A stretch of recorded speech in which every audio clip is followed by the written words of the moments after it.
de recevoir un véritable rayon de soleil. Soleil que l'on a vu briller à de nombreuses reprises au cinéma, et une voix ensoleillée aussi qui, en duo avec John Maman, nous propose un nouveau titre, Tout va bien, gorgé d'un optimisme dont nous avons bien besoin en ce moment. C'est Elisa Tovati que nous avons le plaisir de recevoir aujourd'hui. Bonjour Elisa, et comment allez-vous ? Ça va. Et vous, ça va ? Bon, ça va vachement bien. Dans cette période un petit peu atypique, vous la vivez comment ? J'essaye de la prendre du bon côté, parce que de toute façon, on subit, donc autant essayer de trouver des moyens de positiver. Et cette chanson, Tout va bien, est un mantra, tout va bien, tout va bien. Alors justement, avant de rentrer dans le vif du sujet, dans le vif de notre émission, je voudrais qu'on parle un petit peu de ce nouveau titre. Les duos, c'est quelque chose qui vous réussit assez bien quand même. C'est surtout quelque chose que j'aime énormément, depuis toujours. Pourquoi ? Parce que j'ai commencé en tant que comédienne, donc partager avec quelqu'un, pouvoir mélanger des énergies et tout ça, je trouve que ça nous grandit beaucoup et c'est très agréable. Je n'aime pas être seule. Je n'aime pas être seule sur la route, j'aime être accompagnée et c'est vrai que j'ai toujours adoré les duos et j'en ai fait pas mal dans ma carrière et ça m'a pas mal réussi aussi. Il y en a eu un qui nous a marqué, qui nous marque toujours parce qu'on l'entend toujours à la radio, 10 ans après sa création quand même. Oui. Il nous faut déjà composé par John Maman, je crois. Oui, composé par John Maman, oui, il y a une petite dizaine d'années et c'est vrai qu'on l'entend toujours beaucoup, c'est vous un gold. à une telle longévité ? Non, mais c'est marrant parce que je suis en train de vider ma boîte mail en ce moment et je suis retombée sur les mails de John et moi qui datent d'il y a 10 ans, de 2010-2009, où on commençait à faire les maquettes. Je lui ai envoyé la première maquette où il chantait avec moi. Oui. Et c'est une histoire incroyable, cette chanson, c'est un cadeau. C'est un cadeau. En fait, moi, j'y croyais pas parce que bon, on lance toujours des chansons, on espère que ça rencontrera le public. Mais là, cette année, on a eu un très joli prix qui m'a scotché puisqu'on a eu le prix de la chanson francophone la plus diffusée de la décennie. Mais c'est absolument incroyable. Et en fait, j'y croyais pas parce que, quand même, en 10 ans, il y en a des chanteurs qui ont sorti des choses et des monstres sacrés, des Souchons, des gens que j'aime. Mais il est vrai que cette chanson, lorsqu'on l'entend le matin à la radio, vous êtes sûr que la journée va être bonne. C'est une espèce de médicament, cette chanson.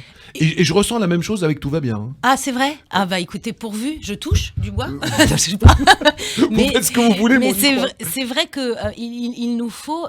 j'ai l'impression qu'elle n'a pas vieilli pour les gens, grâce aussi à la production de John Maman. Au niveau des sons, c'est vrai. Au violon, ashkénaze, à toute cette ambiance. Et ça fait plaisir parce que c'est une chanson qui vit bien dans le temps. Et j'espère même qu'elle continuera encore à faire plaisir aux gens. Il y a beaucoup de gens qui me font des témoignages comme quoi ils se marient sur cette chanson, ils font des déclarations d'amour sur cette chanson, ils font des enfants sur cette chanson. Et je trouve ça magnifique de pouvoir accompagner. C'est le principe même d'une bonne chanson que de décorer la vie des gens. Oui, et j'aime ça en fait. J'aime l'idée de pouvoir faire partie un peu de la vie des autres. Je suis sûr qu'avec ce Tout va bien, on n'a pas fini. Je ne sais pas, je vous souhaite 10 ans, 20 ans de succès comme avec Il nous faut. On l'écoute un petit peu. Elisa John Maman, Tout va bien, une chanson qu'on écoute beaucoup sur Radio J. Elisa, je vous rappelle le principe de l'émission. C'est vous qui êtes la programmatrice de ce petit moment que nous avons passé ensemble. Alors, la première chanson que vous avez choisie, c'est Ma révérence de Véronique Sanson. Mon petit doigt, il est plutôt bien renseigné. Toujours. Puisque c'est vous qui l'avez renseigné. Me dit que cette chanson est liée à une audition au cours Florent, les cours de théâtre. Elle est liée à beaucoup de choses dans ma vie maintenant, cette chanson, mais c'est une chanson clé. Il fallait que je fasse une audition pour le cours Florent pour avoir une dérogation, pour pouvoir commencer le cours plus jeune, parce que moi j'ai commencé ma carrière à 15 ans, mais ils prenaient des jeunes qu'après le bac. Et on m'a demandé de chanter une chanson. J'avais jamais chanté de ma vie. Je ne savais pas que j'étais capable et que j'aimais ça. Et j'ai chanté a cappella Ma révérence. Et ça a été une révélation. Déjà, l'émotion qu'il y avait dans la salle était palpable. Le fait d'entendre ma voix résonner dans cette salle avec cette chanson qui est une chanson d'une femme mûre. Et moi, j'étais assez jeune. Et ça m'a fait... ça a été le déclencheur de plein de choses, de mon envie de chanter. Ça m'a donné aussi la possibilité d'aller au cours Florent, puisque j'ai eu l'audition grâce à cette chanson. Et puis Véronique Sanson, c'est quelqu'un de très particulier pour moi, parce que c'est un peu mon ange gardien. Quand j'étais adolescente, il y a des moments où je me cherchais et elle m'a accueillie chez elle à Triel-sur-Seine. C'est elle qui m'a... Vous la connaissiez pour de bon, donc, Oui, en fait. ouais, je la connaissais pour de bon. Elle m'a incité à écrire. Elle m'a dit de jeter sur le papier tout ce qui me passait par la tête. Elle m'a soutenue dans mon désir de chanter. Elle a toujours été là pour m'envoyer des petits textos dans le début de mes premières maquettes, de mes premières chansons, de mes premières émissions. Et cette chanson m'a suivie pendant des années, en fait. C'est une chanson qui compte. Souvent, sur des tournages, quand j'ai besoin de me concentrer, je mets cette chanson ou je mets des albums de Véronique, surtout l'album Sans regret, dans mes oreilles, qui est Magnifique un de mes album. albums préférés. Là, j'ai fait un concert au Café de la Danse l'année dernière. J'ai fini le concert par Ma Révérence. En fait, c'est plus qu'une chanson porte-bonheur, c'est une artiste porte-bonheur. C'est une artiste porte-bonheur, tout à fait. J'aime tout d'elle. Chaque chanson et chaque émotion qu'elle fait ressentir, moi, me bouleverse. Et puis aussi, c'est une chanson qui est comme un doudou émotionnel pour moi maintenant. C'est mon petit porte-bonheur. Et c'est vrai qu'elle me suivra pendant des années. Je crois que c'est vraiment la chanson qui me fait le plus... De bien. De bien. Alors, De bien. Elisa, vous nous parliez de cette première audition à 15 ans. Qu'est-ce qui fait qu'à 15 ans, on voit ses parents, on leur dit écoutez, papa, maman, moi je veux être comédienne. C'est ça et c'est pas autre chose. Ça se passe pas comme ça. Vous l'avez su quand? C'est bête de vous le dire, mais je l'ai toujours su. Et ils l'ont toujours su aussi. Vous savez, il y a des choses comme ça qui paraissent évidentes. Depuis que je suis toute petite, depuis que je sais parler, je disais que je ferais ce métier. Alors, je disais que je voulais monter sur scène à la place, quand on m'emmenait voir des spectacles, je voulais aller sur scène à la place des gens. Je voulais jouer au théâtre, je voulais pleurer, je voulais rire depuis toujours. Et ce qui a été fantastique, parce que j'ai des parents extrêmement ouverts, c'est qu'au lieu de me dire mais non, c'est pas à ta portée, ou le lycée d'abord et tout ça. Alors, elle a été intelligente, maman. Elle m'a fait venir une amie à elle, comédienne, qui m'a expliqué à quel point c'était difficile, parce qu'il faut comprendre aussi tous les tenants et les aboutissants. Elle vous a montré le revers de la médaille. Voilà. Après, évidemment, ils m'ont fait comprendre qu'il fallait prendre des cours et qu'il fallait lire des pièces et qu'il fallait voir des films, qu'il fallait s'instruire. Et après, ils m'ont laissé. Et j'ai commencé très jeune, 12-13 ans, j'ai fait mon premier téléfilm et ils m'ont fait plus que laisser. Ils m'ont accompagné quand j'avais besoin qu'ils m'accompagnent. Ils m'ont soutenu quand j'étais en larmes après un casting loupé. Ils ont été là pour moi. C'était vraiment... Parce que beaucoup d'adolescentes, beaucoup d'adolescents ont envie, parce qu'il y a un moment, un mal de vivre à l'adolescence, une difficulté à s'exprimer au lycée. Enfin, on les met dans un cours de théâtre justement pour passer une période. Vous saviez que ça allait être votre métier? Alors oui, et je vais vous dire pourquoi aussi. Parce que je suis une petite fille très dyslexique. Terriblement dyslexique. Et cette dyslexie-là m'a coupé de l'écriture pendant des années parce que les professeurs me castraient et me laissaient pas m'exprimer dès qu'il y avait des fautes d'orthographe, ils déchiraient sans lire la rédaction, etc. Et donc, en fait, j'ai développé l'oral d'une façon anormale pour une enfant de 10-11 ans. Et d'ailleurs, mon journal intime, c'était un dictaphone. La comédie, ça vous a sauvé la vie? Oui. Je pense que oui, parce que j'avais besoin d'exprimer énormément de choses et que dans une vie, je voulais en vivre plein et que ça, le fait d'avoir été comédienne, ça a permis d'aller explorer plein de choses. Et j'avais l'impression que je m'étouffais avec toutes mes émotions. Sinon, c'est marrant cette sensation d'être trop étriquée dans ma vie à moi, dans la mienne, qui était une jolie vie en plus. Mais j'avais envie d'aller explorer plein de choses. En même temps, c'est une chance de s'être retrouvée si tôt. Parce que vous auriez pu avoir tout ce surcroît d'émotions sans trouver le terrain. Exactement. Pour le Mais je l'aurais trouvé ailleurs, probablement, même si c'était ça ma voie. Je le savais dès le départ, je l'aurais trouvé ailleurs. Je suis vraiment, je dis souvent ça, mais une boulimique de la vie. J'aime toucher à tout, j'aime explorer les choses, j'aime le contact avec les autres. Et c'est vrai que ce métier regroupait plein de choses qui m'allaient bien. L'amour de la vie, sans vous connaître dans la vie de tous les jours, mais c'est ce qui transparaît, c'est ce qui crève l'écran lorsqu'on vous voit. En tout cas, en apparence, cet amour de la vie, ce côté solaire dont je parlais. Oui, alors on peut en parler plus librement ici peut-être, mais vous savez, l'amour de la vie, il est là parce que je sais le prix de la vie. vous connaissez le prix du bonheur. Je connais le prix du bonheur. Les parcours des familles sont des parcours qui sont lourds. Oui. Les parcours ashkénazes, même le parcours séfarade. Et j'ai eu le temps de parler avec mamie, avec papy. Ils ont eu le temps de me raconter les choses. Et donc, à un moment donné, vous savourez chaque seconde parce que vous savez que tout le monde n'a pas eu cette chance-là. Donc, vous avez une autre approche de la vie quand vous avez tout ce bagage derrière vous. Bien évidemment. Au rayon des anecdotes, est-il vrai que votre nom de scène, Tovati est devenu Tovati suite à une erreur dans un générique du film macho? C'est une coquille. Le film macho de Bigas Luna, en fait, en Espagne, le U levé, c'est un peu pareil pour eux. Et ils ont mis Tovati, et très sincèrement, j'étais bien ennuyée parce que du coup, il y avait une Toiti et une Tovati, 2 filles qui existaient, et comme j'étais pas encore très connue, c'était compliqué pour moi. Et il y a quelqu'un, un ami de mes parents, qui a dit mais garde Tovati parce que Tovati, c'est la chance pour toi. Tov. Voilà, Tov. Voilà. Ma révérence de Véronique Sanson, le premier choix d'Elisa Tovati dans ses chansons de ma vie sur Radio J. On écoute. Elisa, la peur de vieillir, ce qu'évoque cette chanson de Véronique Sanson, c'est quelque chose qui vous étreint parfois. Moi, j'ai la peur du temps qui passe. Moi, j'ai la peur de vieillir sans avoir accompli ce que je voulais accomplir. D'accord. Voilà, donc c'est pas vieillir pour vieillir, c'est-à-dire que je voulais fonder une famille, je voulais laisser une trace. Ça, Dieu mais merci, cette histoire de trace aussi, ça revient aussi très bien fort. Évidemment, laisser une trace. Et j'ai toujours une course contre la montre parce que je me dis, si je me fais écraser en sortant de l'émission, si tout devait s'arrêter demain, qu'est-ce que je laisse? Dieu préserve, comme on dit chez moi, en Bretagne du Sud. Mais c'est ça. En Bretagne, ça se dit souvent d'ailleurs. Finistère Sud. C'est ça, Finistère Sud. Mais c'est vrai qu'il y a un moment donné, je me le dis. J'ai pas l'impression, enfin, j'ai pas peur de la mort et j'ai l'impression qu'elle peut arriver et me choper à n'importe quel moment.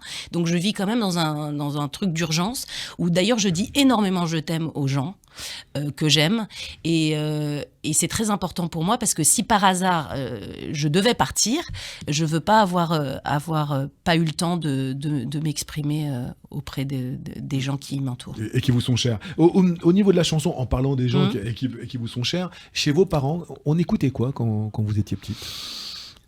Chez les Toiti, on écoutait quoi? On écoutait ce qui passait à la radio. C'était un mélange. Maman, elle est quand même ashkénaze.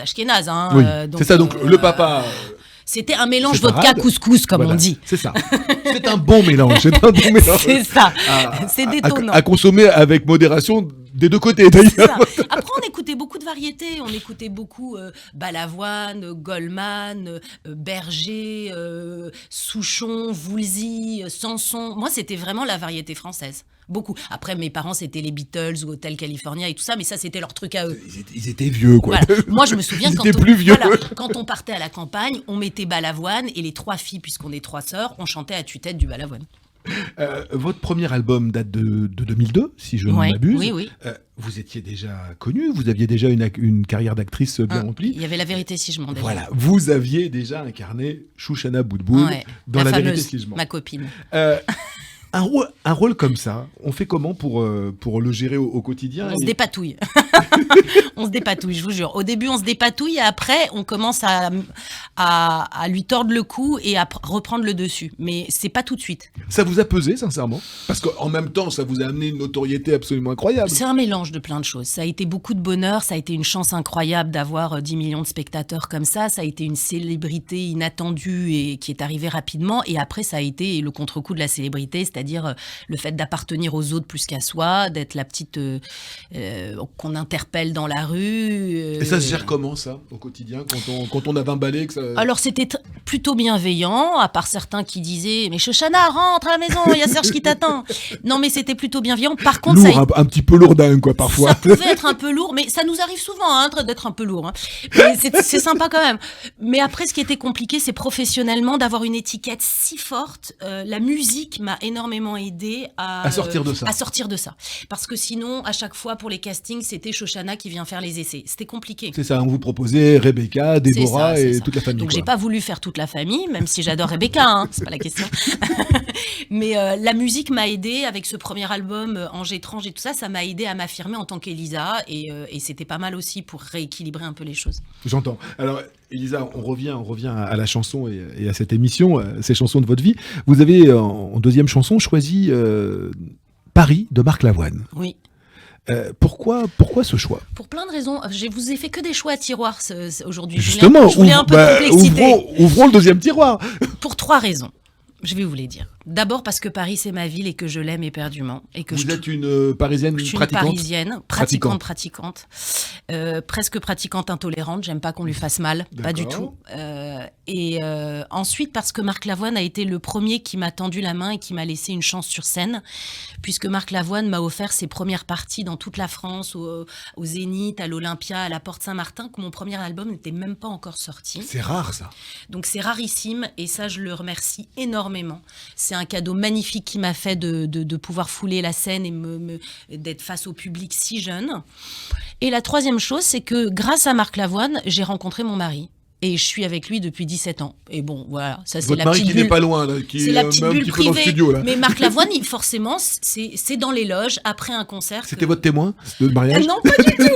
Mais bon, c'est un hasard. Et donc voilà, tout ça, Paris, Marc Lavoine, et puis quelle chanson magnifique. Sublime texte. Magnifique chanson. Je crois musique aussi avec Fabrice Aboulker. Je me demande crois s'il que n'est c'est pas dans Fabrice la Aboulker, compo. Hein. je suis même sûr Et que le c'est clip Fabrice était Aboulker. très beau. Tout était magnifique de cette chanson. Puis la voix de Marc Lavoine. La voix de Marc Lavoine. On le disait, c'est rare dans ce métier de faire la courte échelle de cette manière-là, alors que votre album n'était même pas encore C'est sorti. rarissime. Vous, à Il l'instar adore les duos, lui. Hein. Puis il en a réussi quelques-uns aussi. Ouais. À l'instar de Marc, qu'est-ce qui vous est arrivé, vous aussi, par la suite, de prendre des gens sous votre aile, de conseiller des gens, d'être comme une grande sœur pour moi, des j'adore faire artistes ça. qui venaient vous... Mais moi, si j'avais pas été devant, je serais derrière. Directrice artistique? Oui, j'adore. D'abord, j'adore partager mes bons plans. J'adore donner des conseils. J'aime faire répéter mes copines pour leur casting. J'aime aider, faire le making-of ou les photos de coulisses pendant les shootings photos de mes copines. En fait, je trouve que l'union fait la force et j'adore quand il y a plusieurs femmes qui se mélangent entre elles pour apporter quelque chose de vraiment pour se transcender. Ça, on en parlera tout à l'heure des projets multi-artistes, mais à vous entendre, j'ai la sensation que votre ego, on en a forcément quand on est artiste, votre ego ne vous empêche pas du tout d'être aussi à l'écoute du talent des autres. Je l'ai perdu. Je l'avais à un moment donné, je l'ai perdu. En fait, il y a un moment donné dans ma carrière où j'ai compris que probablement, alors les gens vont dire, mais probablement je serai jamais une très grande star. Je serai jamais une comédienne de renommée internationale. Je serai jamais une très grande chanteuse. Mais quand j'ai compris ça m'a soulagée. Parce que je me suis dit maintenant, tout ce qui reste à faire, c'est le bonheur des rencontres, c'est la qualité des projets. Je vous trouve quand même extrêmement pessimiste. Oui, mais j'ai 45 ans, donc je pense que si vous avez 45 ans, on vous connaît en tant que chanteuse, on vous connaît en tant qu'actrice. Oui. Tout le monde ne peut pas dire ça. Oui, je comprends, mais moi j'avais envie d'avoir, petite, quand j'ai commencé à 12 ans, j'avais envie d'avoir un César comme Charlotte Gainsbourg à 15, si vous voulez. Vous vouliez être Barbara Streisand. À 30 ans, j'ai compris que voilà. Et bien ça m'a soulagée, et je me suis dit, à partir de maintenant, c'est vraiment goûter... chaque belle chose que ce métier peut m'apporter sans penser à la renommée, la compétition, etc. Vous êtes débarrassé de ça, quoi. Ah ouais, et ça m'a soulagée. Et j'aime donner des coups de main, j'aime aussi envoyer des compliments sur Instagram quand il y a une chanteuse, un clip, un film qui me plaît, j'envoie des messages, les gens ils se disent oh, non, voilà, c'est hyper touchant et tout ça, mais j'adore ça. J'adore. Il n'y a pas de jalousie. Et si vous préférez ma robe, je vous la donne. Il n'y a pas de souci, j'en ai une autre dans le placard. Écoutez, en robe, là, non, ça va, parce que je pense que mais par exemple, votre blouson me plaît bien, j'attends bien que vous me le filiez à la fin de l'émission. Alors ça, on va attendre à la fin de l'émission. En attendant, on l'écoute, cette ville que vous aimez tant. Oui, Paris. Paris de Marc Lavoine, on l'écoute. Élodie Frégé, La Ceinture, le choix d'Elisa Tonati dans ses chansons de ma vie sur Radio J. Elisa, pour des causes humanitaires ou par plaisir, vous nous en parliez il y a quelques instants, souvent participé à des projets multi-artistes. Je pense notamment à Méditerranéenne, avec votre amie Julie Zenati, que nous avons déjà évoqué. Qu'est-ce qui vous plaît justement dans ces rencontres vocales ? La découverte de l'autre, le mélange des voix, et puis c'est des projets comme ça où il n'y a pas de personnes en première ligne, et ça c'est gai, ça me fait penser à mon enfance, au colo, à l'école, enfin il y a quelque chose de très bienveillant, et tout le monde s'entraide, et voilà, j'aime ça, j'ai fait énormément de projets comme ça me plaît beaucoup, et puis aussi ça vous fait des rencontres étonnante, ça vous fait mélanger et chanter avec des gens peut-être que vous auriez pas pu approcher sinon.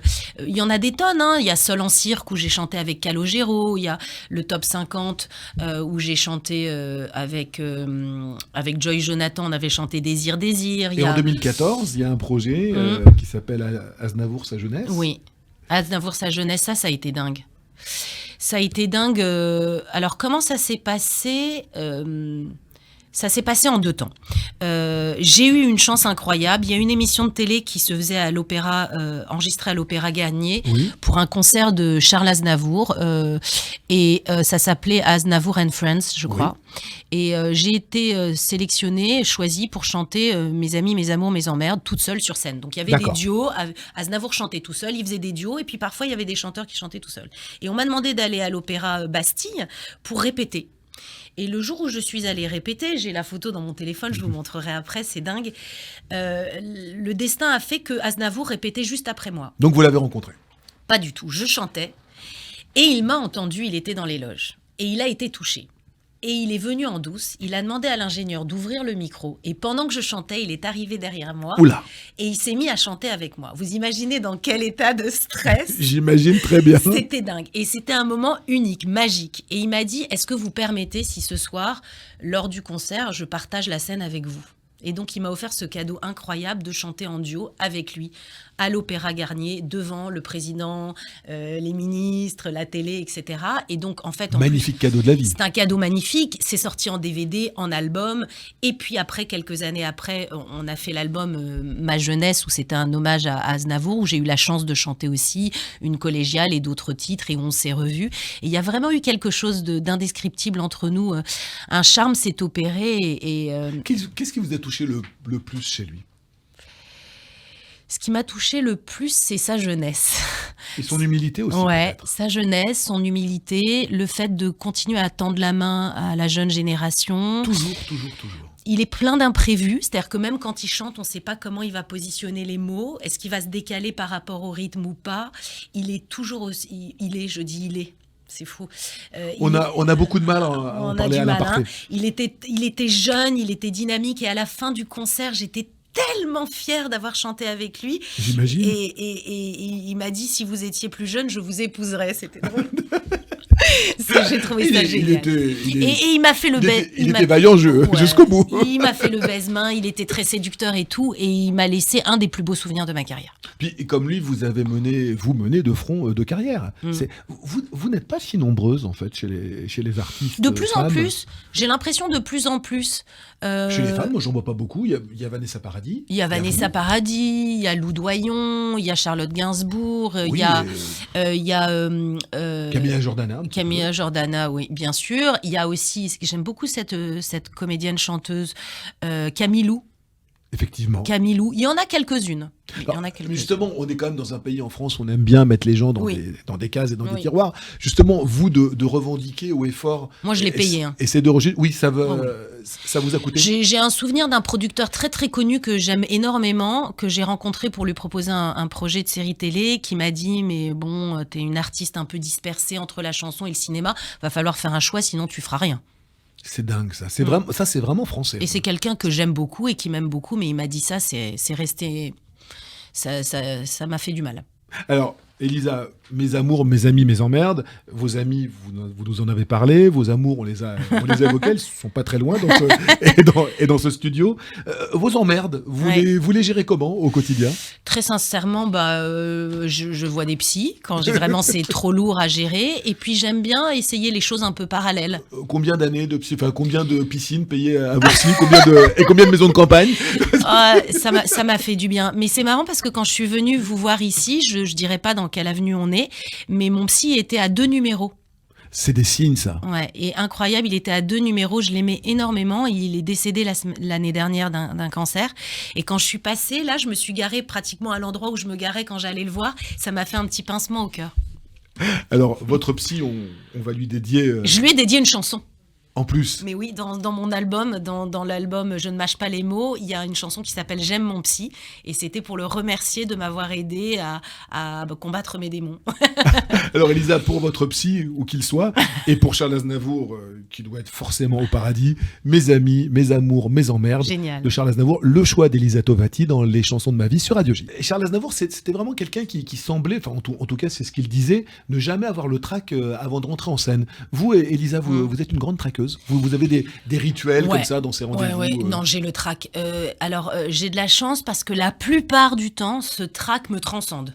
D'accord. Et me permet de donner encore plus devant la caméra ou quand je chante et tout. Mais parfois, il peut complètement me diminuer aussi, me faire perdre mes mots, me faire un blackout. Mais en tout cas, c'est vrai qu'on apprend à vivre avec ce trac, mais on est quand même mieux après qu'avant.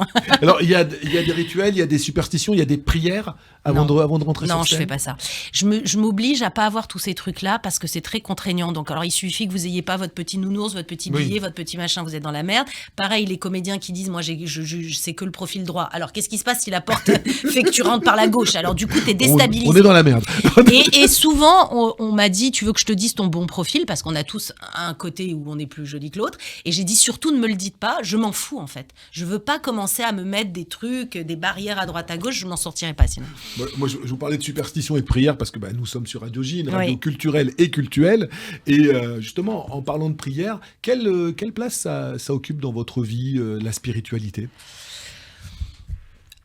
Ça a des vagues. Il y a des fois où... Il y a des raz-de-marée. Ouais, il y a eu des moments où j'en ai eu vraiment besoin et envie, et des moments où je m'en détache un peu. Après, j'étais dans une famille très traditionnaliste où se mélange la culture ashkénaze et séfarade, où la place de la religion était importante pour nous regrouper tous, nous faire nous retrouver. Dans la tradition ou dans la pratique? Dans la tradition, pour nous retrouver autour d'une table. Après, ma grande sœur est devenue plus pratiquante. Il y a des moments où j'ai eu besoin de me rapprocher de la religion, puis après de m'en éloigner.